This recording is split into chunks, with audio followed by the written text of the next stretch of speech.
Hey guys, welcome to the broadcast. Today's simple and hopefully fun and quick topic will be investing and saving. Remember, I start every broadcast with a legal disclaimer. This is not investment advice. I'm simply sharing information with you that's the accumulation of things I've learned over the years. Hopefully it's good advice and hopefully it's helpful in helping you make decisions about what's important for your life and for your savings and for your retirement or whatever your goals are. So with that, let's jump right into it. I try and keep all these videos short and sweet, 10 minutes or so, no more. I find that that's a good palatable chunk of information that's easy for you to bite off, digest, and move forward from there. These videos will always be saved on YouTube and will be available. So if you want to come back later and look at them or use them as a reference point, they'll be here. So jumping into it, investing and saving, what are your goals and what are your timeline? Those should be the first things that you should sit down and look at. It's interesting to me when I sit down with people, mostly friends, and I talk to them about savings and about retirement and about what their goals are. I always find it kind of strange that a lot of people don't really know too much about how their money, for example, their 401k is invested, or specifically what it's invested in, or if they've chosen mutual funds. They have no idea what companies the mutual funds invest in or what their annual rates of return are. And the way I always put it to my friends is real simple. You work really hard for your money. Most of my friends are people like us who work hard. Nobody ever gave them anything. They didn't just wake up one morning with $1 million trust fund, right? So knowing how hard you work for your money, don't you think it's wise for your money to work at least as hard as you do? And what do I mean by that?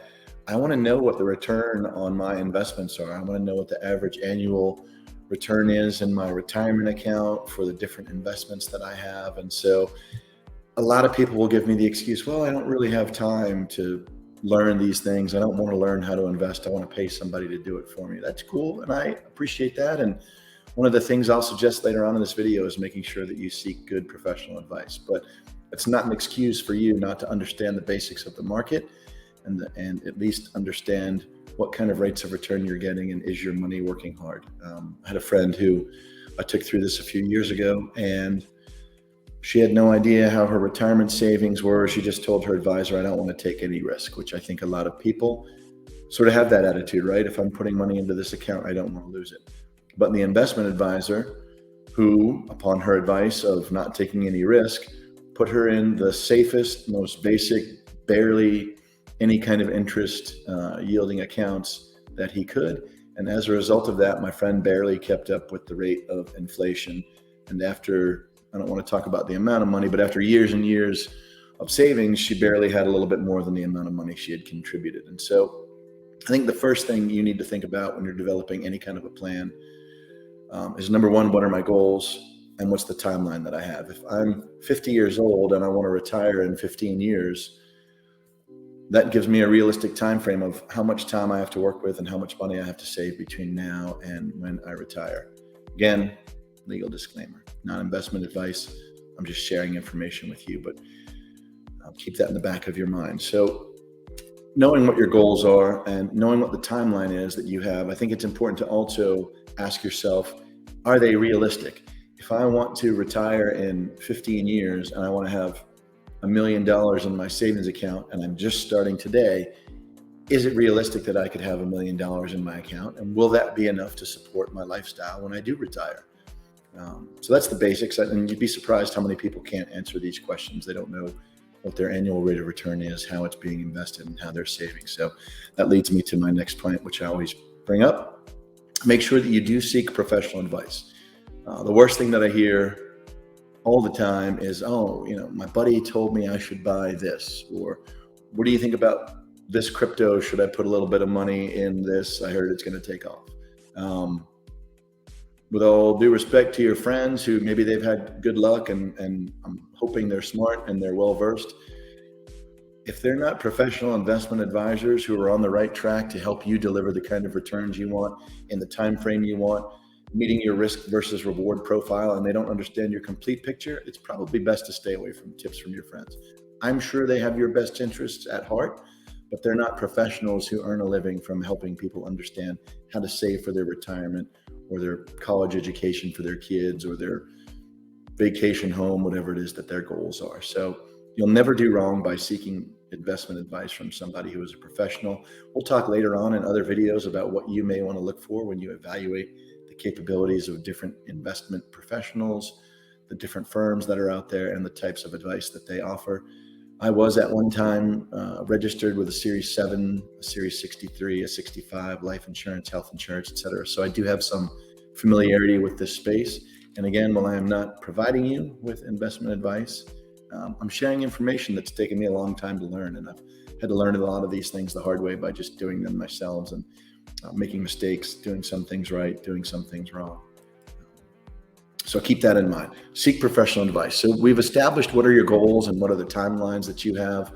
I encourage everybody to actually sit down and use a piece of paper and write it all out. Pull up your savings accounts and your investment accounts and your retirement accounts and put it all down on a piece of paper, so that when you sit down with your loved ones or your significant other or your family, you have a realistic expectation. I may think I have X in my 401k or my savings account. I don't know. I probably haven't looked at it since last year. So pull the information up, sit down, write it all down on one piece of paper, and then start creating a little bit of plan for yourself. Chances are you made a plan to get to where you are in your career, with your life, with your relationships, with your home, everything else that you've achieved so far. You should treat your retirement and you should treat your investing and saving goals the exact same way. Make a plan, have a plan. If things change, adjust your plan, and always be aware of what's going on with that plan. So before you seek professional advice, or depending on where you are in the process of your investment and savings plan, one of the things I want to talk briefly about is risk versus reward. And then we'll briefly talk about asset allocation as well. So note for myself, so I saved that. Risk versus reward. What does that mean? So we talked earlier, if I'm 50 and I want to retire in 15 years, and I look at what my retirement goals are, and let's say I want to have $1 million in my 401k or my retirement account by the time I am ready to stop working full time, what kind of risk do I have to take in order to receive that type of return? So if I have $100,000 right now in my retirement account and I have 15 years to turn it into $1 million, an average portfolio that can compete with the average returns that the market has shown over the last 25 years should effectively double every 7 years. That's a rule of thumb in the investment industry. Maybe your accounts do better, maybe they do worse. Maybe you've been lucky, maybe you haven't been as lucky. So for me, thinking about, okay, if my account can double in 7 years, it goes from 100 to 200. And with compounded interest, it would go from 200 to 400. I'm a little bit short. I'm a lot short. I'm halfway short. So what does that mean? Does that mean I adjust my risk profile so that I can achieve greater returns? Does it mean that I stretch the amount of time that I have between when I want to retire and when I can retire based on my lifestyle goals that I have? And so there's a strong correlation between the amount of risk that you're willing to take and the amount of reward or the return on investment that you're seeking. And personally, I always feel like the most important thing is risk, right? Risk is more important than the reward. I want to be able to sleep at night. I don't want to go to bed and stare at the ceiling all night and think, oh God, I'm in these really risky investments, but if they pay off, woohoo, I'm going to be rich. But if they don't, I could lose everything. So understanding the concept of risk versus reward, making sure that it's realistic and that it fits within your timeline goals and the amount of risk you're willing to take. And in the future videos, we'll talk more about investments that are considered to be riskier versus less risky versus conservative, more conservative, et cetera. But for now, just the concept of understanding risk versus reward, I think, is a very important concept for you to come to grips with, and be realistic, be true to yourself. Don't say I'm willing to take as much risk as possible because I want the greatest reward, and then your $100,000 nest egg goes to zero or goes to effectively zero, and you're 5 years from retirement. So keep that in the back of your mind. I just mentioned asset allocation a few minutes earlier. So here's the brief intro to what asset allocation means.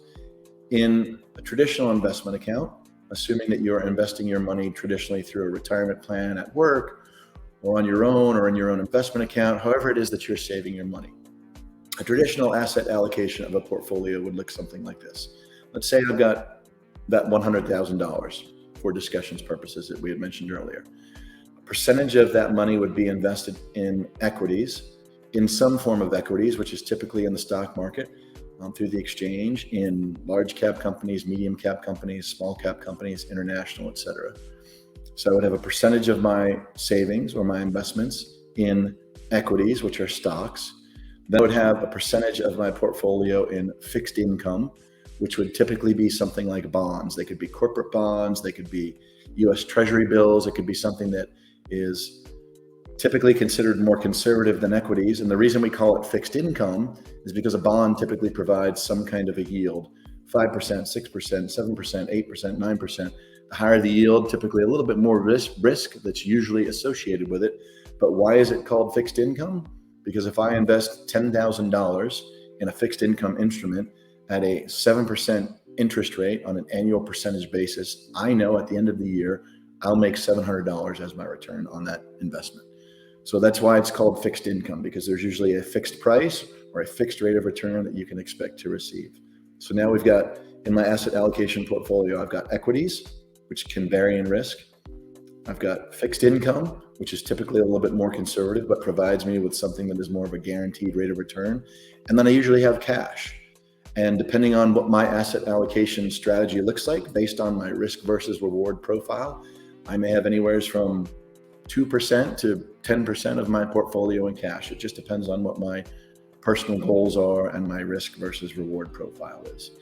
Usually within that cash category, I also leave a little area for what I call other, which is where most people want to put their cryptocurrency portfolios, or they want that portion of their investment portfolio to be crypto. The question I get the most is what asset allocation is best for me and how much should I have invested in crypto? Can't answer that. It goes back to risk versus reward and what's best for you and what your comfort level is. So in closing, I do want to remind you that this is not investment advice. It's just me sharing information with you about the things that I've learned over the years, and I hope it's helpful and I hope it's useful. I will leave you with one parting thought, and I'm going to quote one of the Rocky movies. I don't remember which one it is. I think it was when Apollo Creed was yelling at Rocky, and he said, "There is no tomorrow." We have a tendency as humans to want to procrastinate and think we'll always have more time to take care of this. And I can promise you, it doesn't happen that way. Life's not going to just throw itself in front of you and give you all the things that you want. So there's no tomorrow. What does that mean? Start now. Start today.